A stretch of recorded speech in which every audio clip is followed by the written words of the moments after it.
लो ये लो।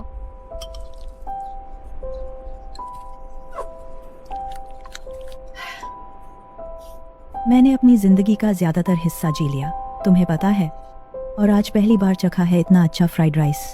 अब जिंदगी बहुत अच्छी है। असल में सोफी के साथ जिंदगी बहुत शानदार है।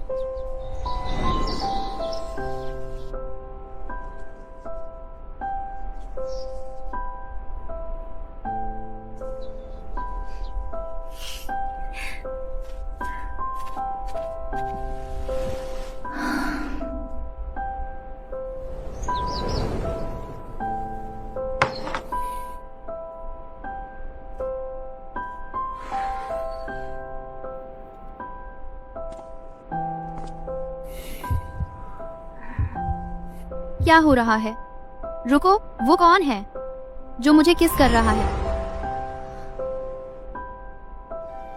जैन,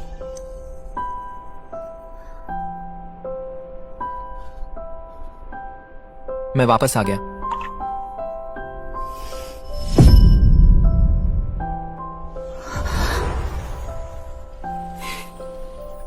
जैन, तुम वापस क्यों आए?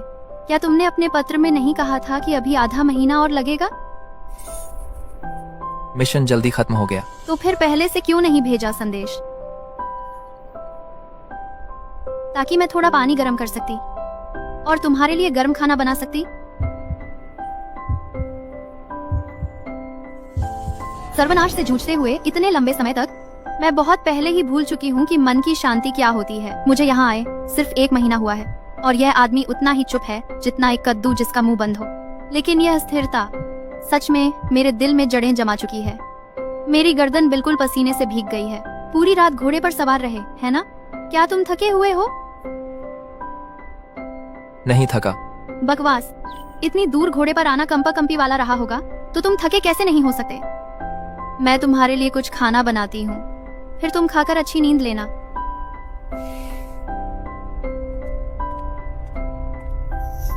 नहीं, क्लोई अभी भी यहाँ है। क्या सीमांत पर कर्फ्यू हटा दिया गया है? हाँ, वे तातार कोई परेशानी नहीं कर सकते, बस छोटी गश्तें पानी पर रख रहे हैं। 2000 बातों हमने उन्हें कई बार पीछे धकेला और वे पीछे हट गए। पिछले कुछ दिनों से मैं रात की शिफ्ट में था। आज कैप्टन ने हमें छुट्टी दी। अब से हम नियमित ड्यूटी रोस्टर का पालन करेंगे। तो तुम हर दिन घर आ सकते हो? हाँ, बिल्कुल सामान्य नौकरी की तरह। मैं सुबह 5 बजे शिविर में रिपोर्ट करता हूँ और शाम 5 बजे खत्म होता हूँ। जब तक कोई आपातकाल न हो, मैं हर रात वापस आ जाऊंगा। क्या तुमने खाना खाया? अभी नहीं। मैं तुमसे मिलने के लिए इतना उत्सुक था कि मैं जल्दी वापस आ गया। जैसे ही मेरी शिफ्ट खत्म हुई, मैं इस हॉल तक नहीं रुका। तब आराम करो और मैं तुम्हारे लिए कुछ बनाती हूँ। आज दोपहर को हमने एक नई डिश ट्राई की, मशरूम फ्राइड राइस। बहुत अच्छा था। मैं तुम्हारे लिए बनाऊंगी। हमारे पास अभी भी दोपहर के खाने से कुछ बचा हुआ चावल है और पर्याप्त सब्जियां और मशरूम पेस्ट। कोई जल्दी नहीं, अपना समय लो। अच्छा लगता है कोई मेरी परवाह करे, कोई मेरा इंतजार करे। यह और संतोषजनक लगता है, लड़ाई जीतने से भी ज्यादा। जैन, तुम्हारी भूख बहुत है, तो मैं सारा बचा हुआ चावल और उसे भून लूंगी मशरूम पेस्ट के साथ। तुम छोटी लालची बिल्ली हमेशा खाने के बारे में सोचते हो।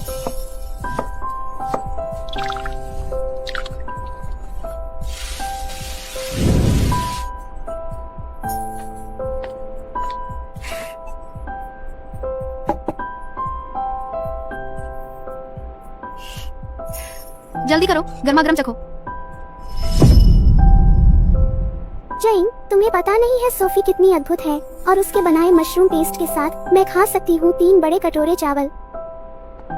तुम बहुत मीठी बातें करती हो। जैन, सोफी, तुम दोनों खाओ। मैं अपने कमरे में जा रही हूँ कुछ शिल्प करने। गर्मा गर्म खाओ। यह है।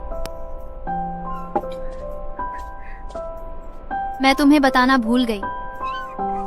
मुझे यह कल पहाड़ों में मिला, एक लाल लोमड़ी जिसका नाम मैंने रूबी रखा, और मैं इसे साथ रखने की योजना बना रही हूँ। तो रूबी, यह मेरा आदमी है जैन, और अब से हम परिवार हैं, तो उसके साथ बुरा मत करना।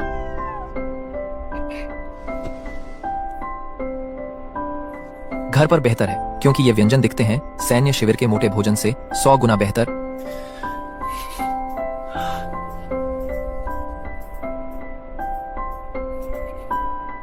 और ये स्वादिष्ट हैं, वाकई में स्वादिष्ट। तुम्हारे यहाँ होने से यह घर सच में पूरा लगता है। मैं साफ कर दूंगा। तुम बैठो।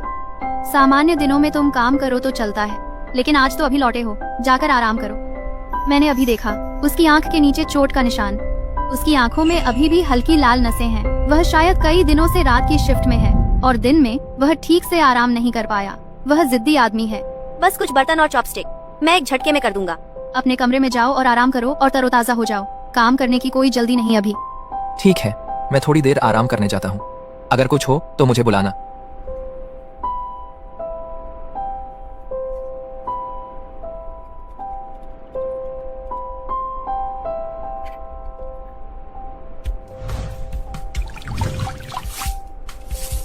यहाँ बहुत सारे सूखे मेवे पड़े हैं। 2 दिन और में ये ताजे नहीं रहेंगे। चलो इसे केचप बना लेते हैं। केचप को जैम की तरह इस्तेमाल कर सकते हैं, पानी में मिलाकर पीने के लिए। मीठा और खट्टा, भूख बढ़ाता है। यह मसाले के तौर पर भी काम करता है। स्टिर फ्राई के लिए, नूडल्स में मिलाने के लिए, या सूप के लिए, हर चीज में उपयोगी है। फ्लैट ब्रेड पर फैलाकर खाने में भी स्वादिष्ट है। यह ताजे फलों से कहीं ज्यादा दिन तक रहता है।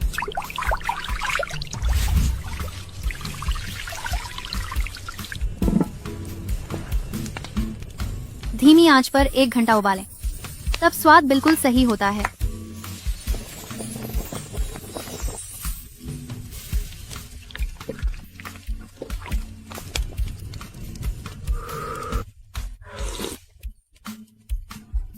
मीठा और खट्टा का संतुलन, गाढ़ा और चिकना, बिल्कुल वही स्वाद है।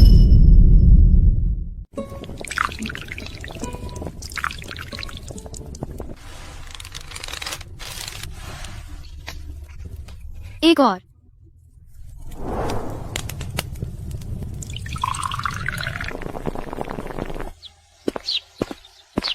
क्लोई, आओ, आराम करो। यूं ही बैठे बैठे काम मत करो। आ रही हूँ। ये क्या है? मैंने अभी कुछ केचप बनाया है सिरप के साथ मिलाकर। चखो। बढ़िया है, मीठा और खट्टा, और इसमें फल का स्वाद है। सादे सिरप से बेहतर। क्लोई, काम करते समय तुम्हें आराम लेना चाहिए। अपनी आंखों पर जोर मत डालो, यह इस लायक नहीं है, तुम्हें पता है। मुझे पता है सोफी, मैं ध्यान रखूंगी।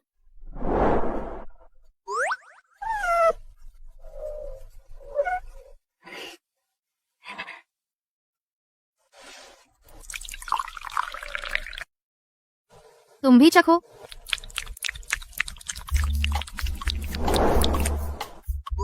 तुम बहुत छोटे खाने के शौकीन हो। ऐसा इसलिए है क्योंकि सोफी ने बनाया है। सब कुछ बहुत स्वादिष्ट है। सोफी, थोड़ा रुको। सोफी, जरा मेरे लिए यह देखिए। ठीक है, जैसे मैंने ये पंखुड़ियाँ पिरोई हैं, मुझे लगता है कि परतें ठीक से नहीं बैठ रही हैं। अपने हाथ स्थिर रखो। तांबे के तार को बहुत कसकर न मरोड़ो, वरना पंखुड़ियों के किनारे सिकुड़ जाएंगे। ये पंखुड़ियाँ देखो, इन्हें बेगोनिया के बढ़ने के तरीके का पालन करना चाहिए।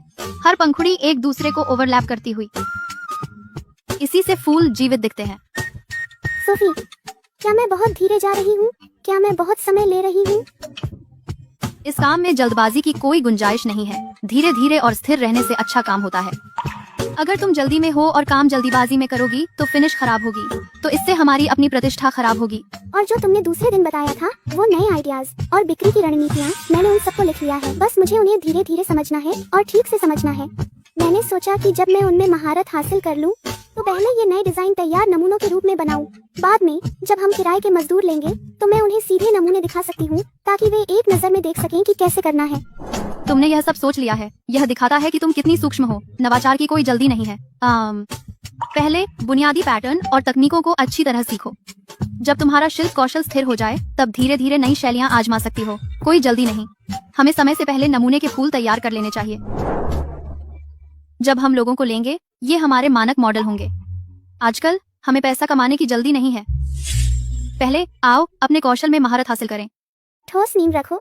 यही लंबे समय के मुनाफे की कुंजी है। नहीं, बेहतर होगा कि मैं जैन को उसके आराम के दौरान परेशान न करूं। दूसरे दिन पुष्प बाजार में मैंने कुछ फूलों के बीज उठाए थे जो मैंने पड़े ही छोड़ दिए थे। बढ़िया, चूंकि अब मेरे पास थोड़ा समय है मैं उन्हें अब लगा दूंगी। ये गुलाब के